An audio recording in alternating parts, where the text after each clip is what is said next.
पाकिस्तान की संसद में पुलवामा हमले पर विवादित बयान के बाद बीजेपी और मोदी जहां आक्रामक है, वहीं ये मुद्दा बिहार चुनाव में बीजेपी के लिए रामबाण साबित हो रहा है।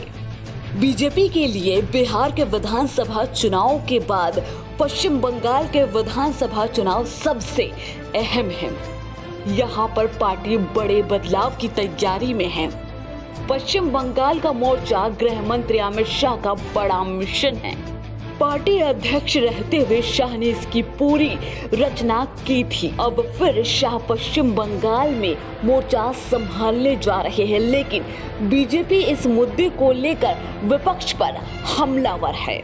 अब जबकि पाकिस्तान के एक मंत्री ने इसे अपनी सरकार की कामयाबी बताया है, तब बीजेपी विपक्षी दलों पर हमलावर हो गई है। प्रधानमंत्री नरेंद्र मोदी, पार्टी अध्यक्ष जेपी नड्डा, गृह मंत्री अमित शाह, रक्षा मंत्री राजनाथ सिंह से लेकर पार्टी के नेता और संगठन देश भर में विरोधी खेमे को घेरने में जुट गए हैं। पुलवामा के मुद्दे पर एक समय पर विपक्षी दलों ने सबूत मांगकर बीजेपी और केंद्र की मोदी सरकार को कटघरे में खड़ा किया था और बड़ा मुद्दा बनाया था। ये केवल केंद्रीय स्तर का मुद्दा ही नहीं बनेगा, बल्कि हर राज्य की पार्टी इकाई अपनी यहाँ इस मुद्दे को उठाकर अपने विरोधी दल को कटघरे में खड़ा करेगी।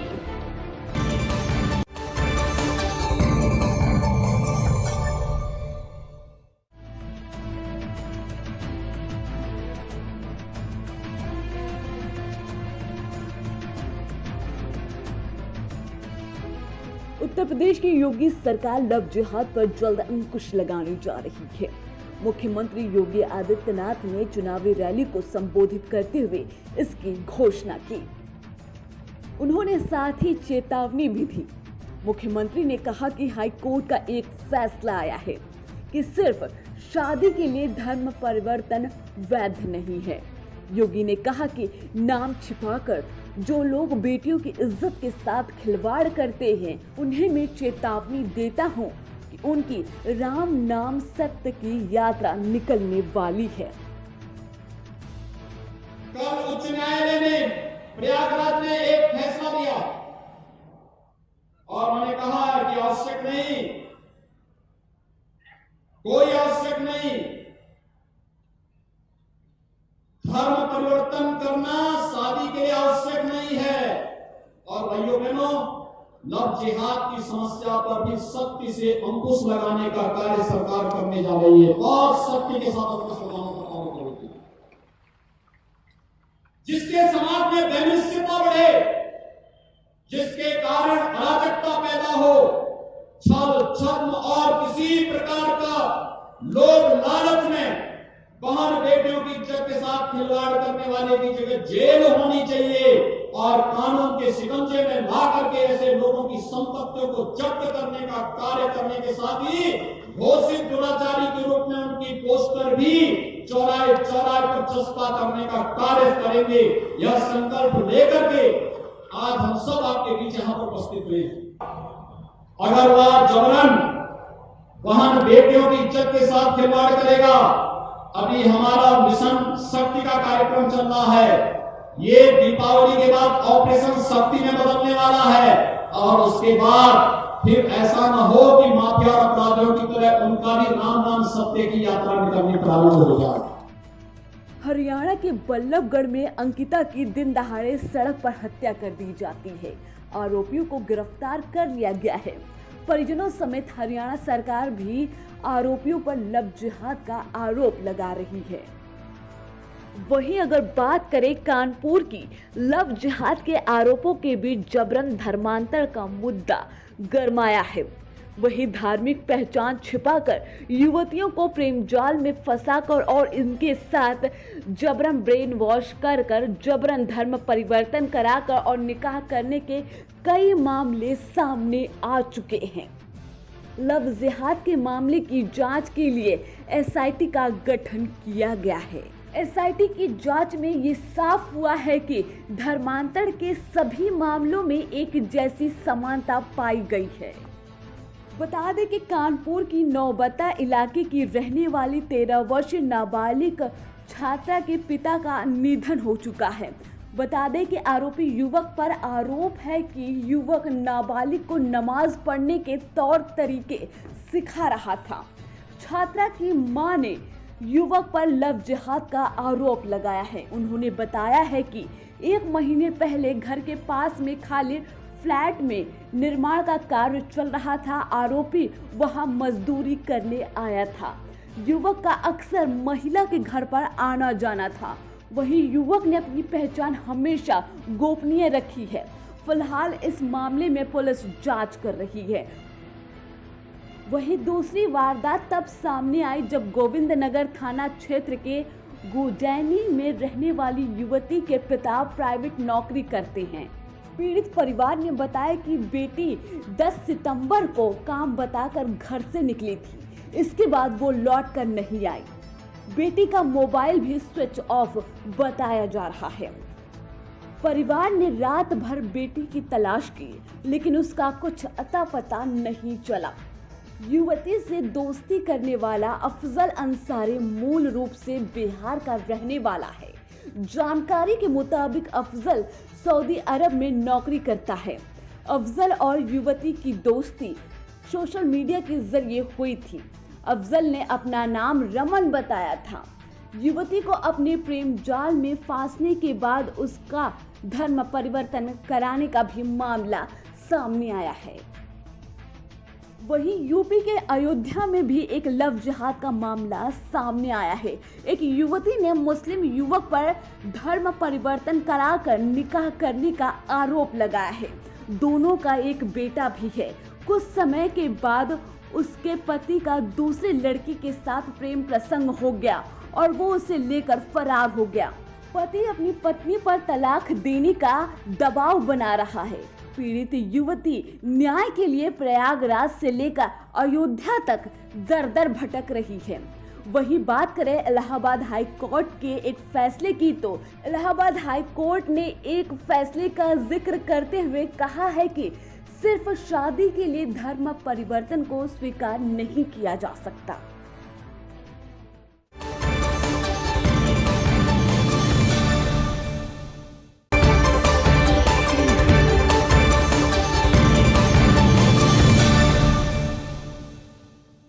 देश में एक बार फिर गुर्जर आरक्षण के लिए गुर्जर समाज आंदोलन की राह पर आगे बढ़ रहा है।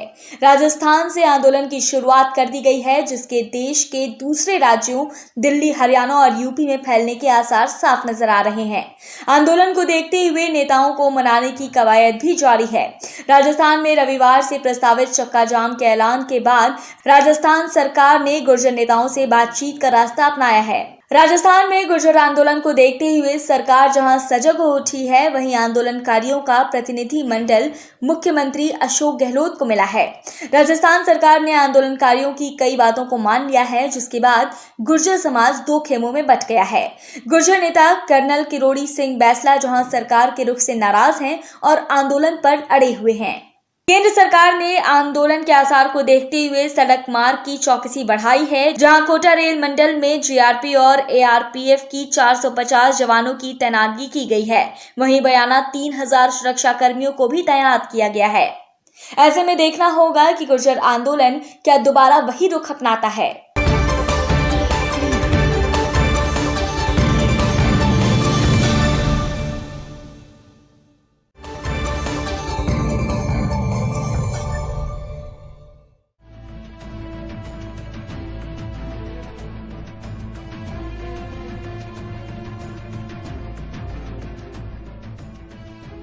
दुनिया भर में कोरोना वायरस का कहर लगातार बना हुआ है। संक्रमितों के आंकड़े लगातार बढ़ रहे हैं।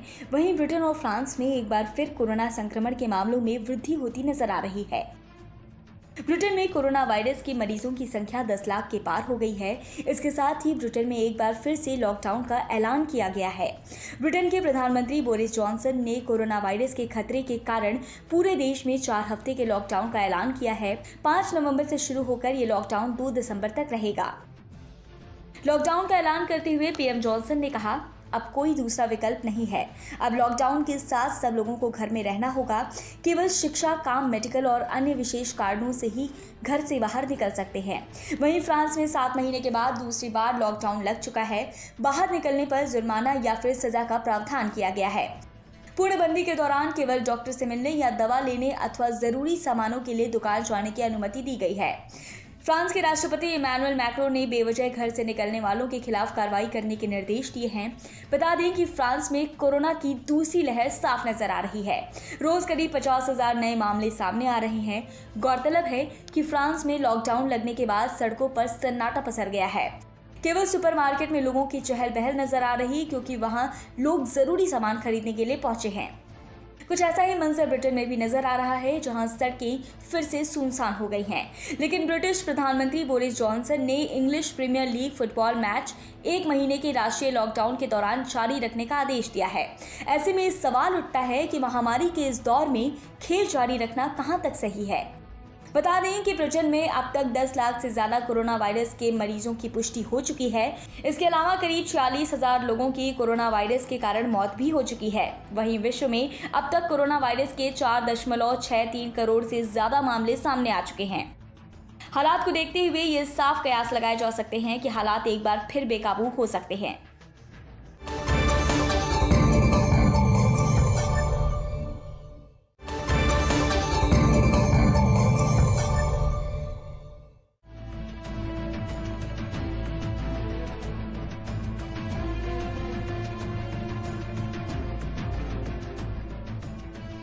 यूपी के सीएम योगी आदित्यनाथ के आदेश के बाद उत्तर प्रदेश पुलिस माफियाओं के खिलाफ लगातार कार्रवाई कर रही है। प्रयागराज के माफिया डॉन आतिक अहमद के अलावा पूर्वांचल में खौफ का पर्याय माने जाने वाले मुख्तार अंसारी के साम्राज्य की जड़ें तक हिला दी हैं।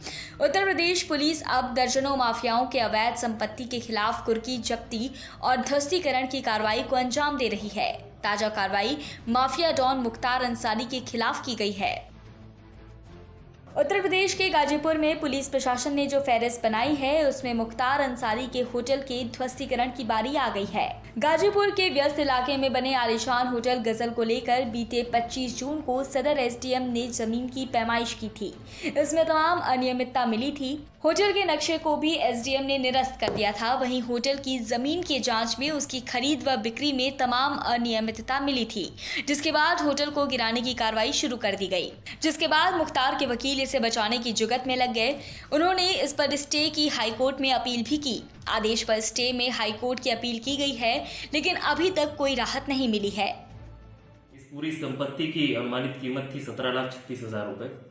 उसी जगह पे जो कोयला इकट्ठा था, जो इसी माफिया का था, उस कोयले की आज जब्ती की गई है। लगभग ये 300 टन कोयला है और जिसकी अनुमानित कीमत 25,50,000 रुपए है।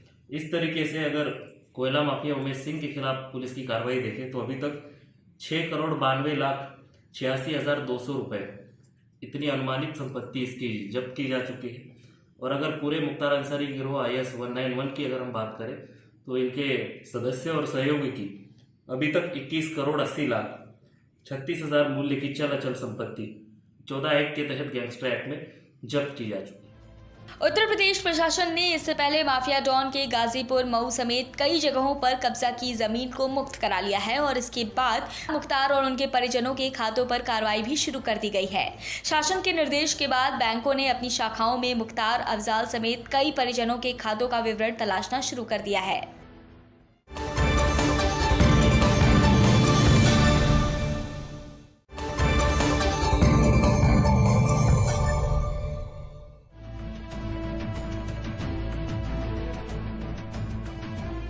उत्तर प्रदेश के जालौन में कांग्रेस के जिला अध्यक्ष पर युवतियों से छेड़खानी का आरोप लगा है। छेड़खानी से तंग आकर लड़कियों ने उसे बीच सड़क पर जमकर पीटा। पीड़ित के मुताबिक कांग्रेस जिला अध्यक्ष अनुज मिश्रा कई दिनों से उन्हें फोन करके तंग कर रहे थे। इससे परेशान होकर लड़कियों ने सरेराह उनकी जूतों से पिटाई कर दी।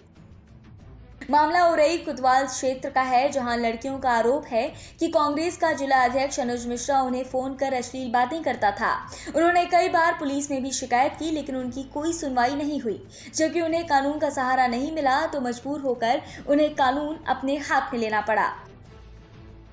पीड़ित युवतियों के मुताबिक उन्होंने कांग्रेस प्रदेश अध्यक्ष अजय कुमार लल्लू से अनुज मिश्रा की शिकायत भी की थी, लेकिन उन्होंने मामले को टाल दिया और ये मामला ठंडे बस्ते में चला गया। उसके बाद उन्होंने आरोपी नेता को मिलने के लिए बुलाया और उनके आने पर उनकी जूते से पिटाई कर दी। घटना का वीडियो वायरल हो रहा है।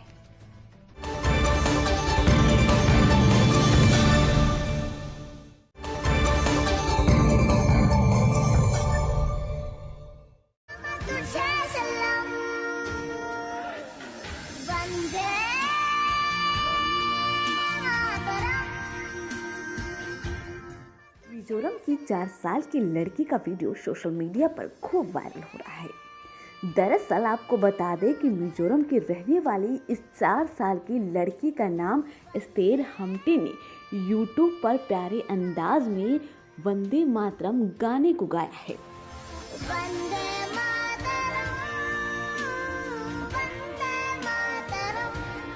उनका ये गाना सोशल मीडिया पर खूब वायरल हो चुका है। लोग इस वीडियो को खूब प्यार दे रहे हैं। वीडियो में 4 साल की एस्तेर की आवाज़ बड़ी ही प्यारी सी लग रही है। जैसे ही ये वीडियो यूट्यूब पर पोस्ट किया गया, इसे हर जगह वायरल कर दिया गया। आपको बता दें, वीडियो इतना प्यारा है कि देश के प्रधानमंत्री भी खुद को इसकी तारीफ करने से रोक ना सके। पीएम मोदी ने इस बच्ची की तारीफ करते नहीं थक रहे हैं। पीएम ने बच्ची से कहा कि हमें आप पर गर्व है। बता दें कि बच्ची ने पीएम मोदी को अपना मुरीद बना लिया है। पीएम मोदी ने इस वीडियो को देखा और ट्वीट कर लिखा, प्यारा और सराहनीय। इसे सुनकर एस्तेर हमटे पर हमें गर्व होता है। ये वीडियो पीएम मोदी ही नहीं, कई लोगों के दिल को लुभाने में कामयाब रहा है। इससे पहले मिजोरम के मुख्यमंत्री भी इस वीडियो की तारीफ कर चुके हैं। प्रधानमंत्री नरेंद्र मोदी से पहले मिजोरम के मुख्यमंत्री ने अपने ट्विटर हैंडल पर एस्तेर हमटे के गाने और यूट्यूब चैनल के लिंक को पोस्ट किया था, जिसे प्रधानमंत्री नरेंद्र मोदी ने लाइक करते हुए रीट्वीट किया है।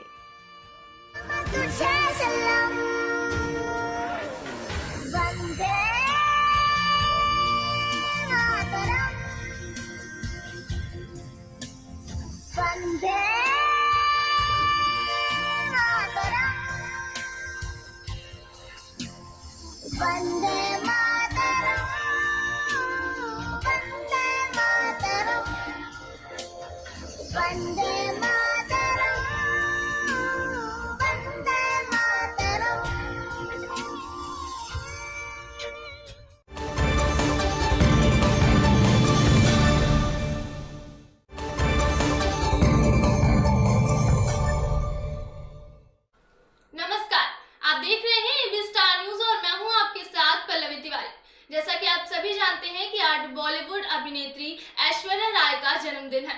ऐश्वर्या आज अपना 47वां जन्मदिन सेलिब्रेट कर रही हैं। आइए उनके जन्मदिन के बारे में जानते हैं, उनकी जिंदगी से जुड़ी कुछ खास बातें।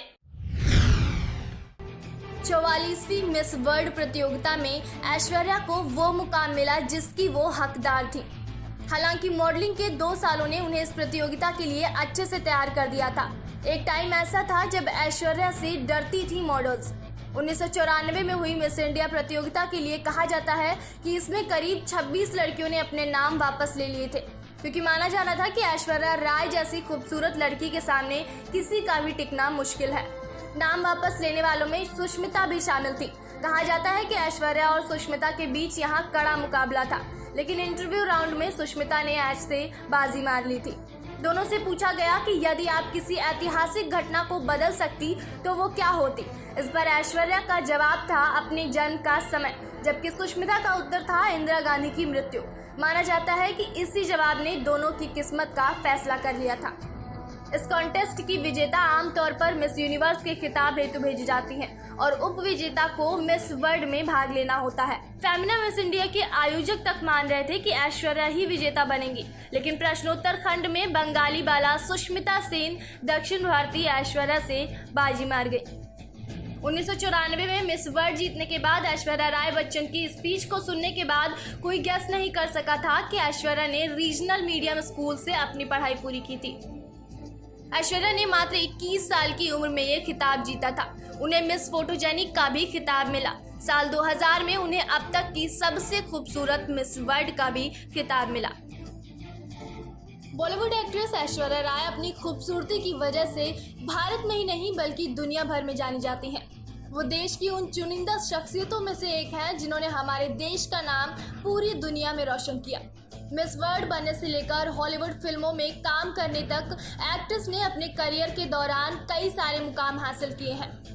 बॉलीवुड फिल्मों में अपने बेहतरीन अभिनय से ऐश्वर्या राय ने अपने प्रशंसकों के दिल में एक खास जगह बनाई है, मगर बहुत कम ही लोग इस बारे में जानते होंगे कि पहले इनका फिल्मों में काम करने का बिल्कुल भी मन नहीं था और न ही ऐश्वर्या मॉडलिंग में अपना करियर बनाना चाहती थी।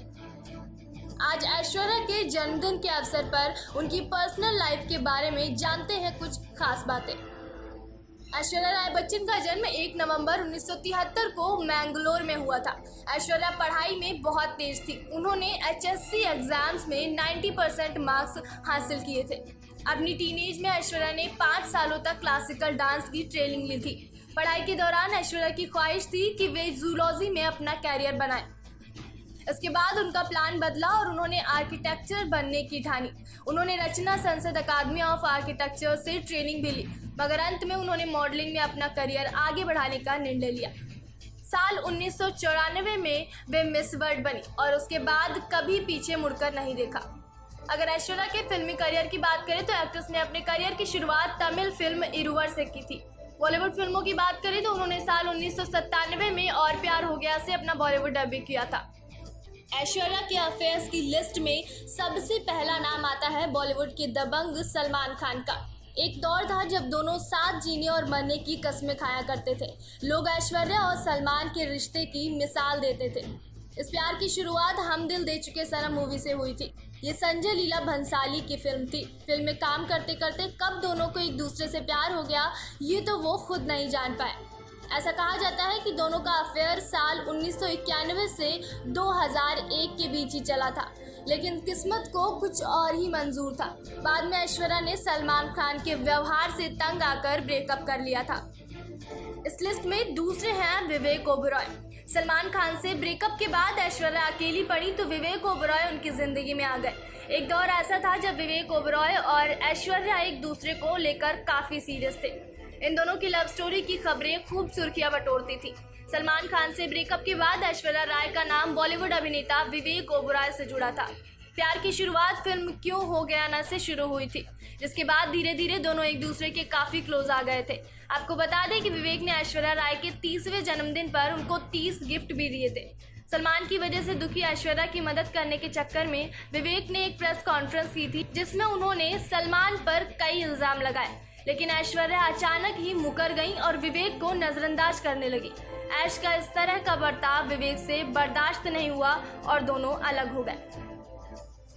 और अगले आते हैं इस लिस्ट में राजीव मूलचंदानी। ऐसा कहा जाता है कि ऐश्वर्या राय बच्चन का अफेयर मॉडल राजीव मूलचंदानी से भी था। दोनों की मुलाकात एक फिल्म की शूटिंग के दौरान हुई थी। हालांकि इन दोनों का ये रिश्ता ज्यादा समय तक नहीं चल पाया और बहुत जल्द ही दोनों का ब्रेकअप हो गया। और इस लिस्ट में आते हैं सबसे लास्ट में अभिषेक बच्चन। इतने लोगों के साथ रिलेशनशिप में रहने के बाद ऐश्वर्या की जिंदगी में वो शख्स आया जो आज उनका हमसफर है, और वो है एक्टर अभिषेक बच्चन।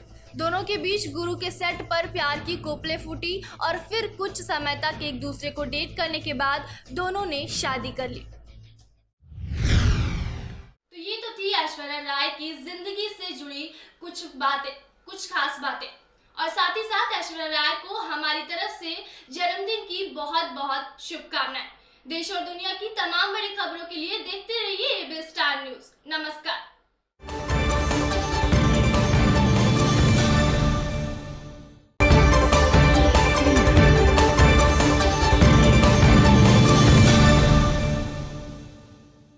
मध्य प्रदेश में सियासी सरगर्मियां तेज हैं। सभी पार्टियां जनता को अपने पाले में लाने की कोशिश कर रही हैं, लेकिन इस बीच एक खबर ने सभी को चौंका दिया है। जी हाँ, बीजेपी के नेता ज्योतिरादित्य सिंधिया ने बीजेपी के बजाय कांग्रेस के लिए वोट मांग डाला, जिस पर कयासों के दौर तेज हो उठे हैं।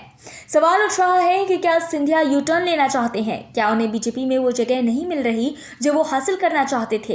हालांकि उन्हें तुरंत अपनी गलती का एहसास हुआ, जिसके बाद उन्होंने बीजेपी के पक्ष में ही वोट करने की अपील भी की। दरअसल शनिवार को डबरा में बीजेपी प्रत्याशी इमरती देवी के समर्थन में आयोजित एक सभा में सिंधिया भाषण दे रहे थे। इस दौरान उनकी जुबान फिसल गई और उनके मुंह से निकल गया, 3 तारीख को पंजे वाला बटन दबेगा। सिंधिया ने कहा, मेरी डबरा की जनता, मेरी शानदार और जानदार डबरा की जनता, मुट्ठी बांधकर विश्वास दिलाओ कि 3 तारीख को हाथ के पंजे वाला बटन दबेगा। हालांकि जब उन्हें एहसास हुआ कि वो गलत बोल गए हैं तो उन्होंने तुरंत डैमेज कंट्रोल करते हुए कमल के फूल वाला बटन दबाएंगे और हाथ के पंजे का बटन को बोरिया बिस्तर बांधकर रवाना करेंगे की बात कही। बता दें कि सिंधिया कांग्रेस छोड़कर बीजेपी में आ गए, लेकिन राजनीतिक विशेषज्ञों का मानना है कि बीजेपी के नेता ना ही उन्हें स्वीकार कर पाए हैं, ना ही सिंधिया खुद अभी तक पार्टी में पूरी तरह से घुल मिल सके हैं। ऐसे में सिंधिया की जुबान यूं फिसलना अपने आप में कई सवाल खड़े करती है।